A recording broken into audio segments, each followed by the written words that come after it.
Layered security architecture, using logical and physical security controls. Logical security consists of software safeguards in place to protect an organization's systems. It may include user identification and authorization, password protection, authority levels, security configurations, user permissions, firewall rules, specialized security devices, and a company's designated security policies and procedures. One specific example of logical security is a computer network authentication protocol called Kerberos.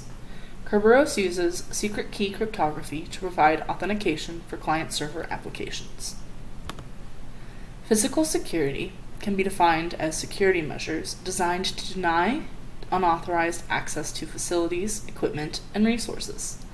Additionally, physical security is used to protect personnel and company property from harm. Examples of physical security include motion sensing video recording cameras, employee access badges with pictures, doors with locking mechanisms, biometric devices, and security guards and dogs. Security guards provide physical security by verifying that the perimeter of the building has not been breached by an unauthorized individual.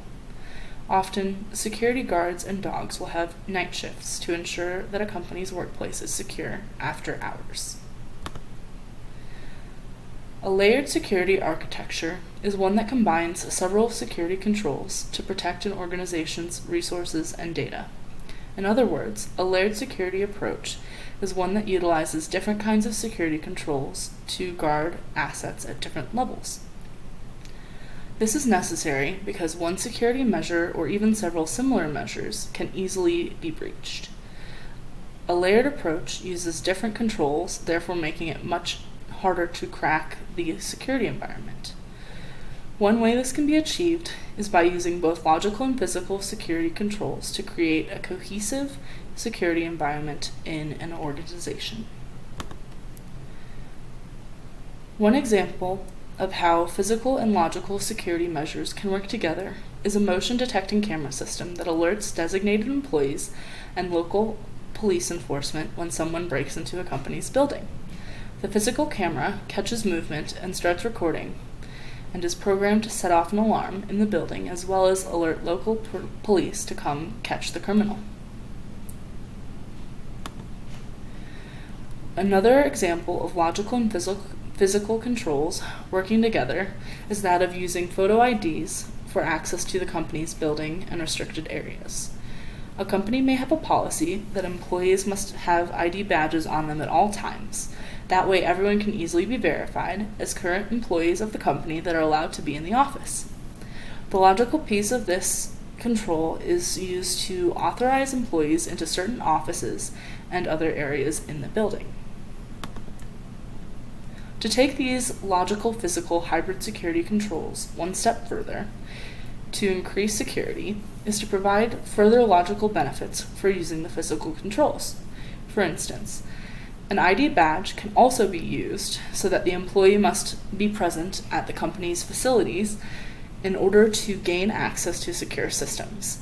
If an employee does not badge into the building, they will not be allowed to access company's resources. The benefits of this kind of a system include increasing building management systems, incident awareness, and who is in affected building.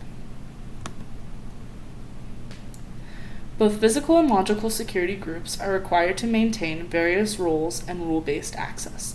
However, most companies currently have two completely separate data stores for controlling access. Combining these in a common identity management system not only increases security by minimizing the impact on the change management, but also saves costs in terms of compute cycles, storage, and manpower when a change request occurs. For example, with a common identity management system, employee termination of employment can be done cleanly across the entire policy space. Cybersecurity depends greatly on physical security. Attackers who gain physical access to a computer can almost always take advantage of that access to further their efforts. Merely getting an access to a physical terminal where a memory device can be plugged in is usually sufficient.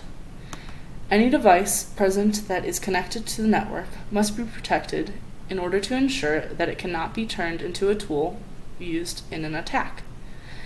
By combining physical and logical security measures, a company can begin to create a layered security architecture that will best guard the company's assets.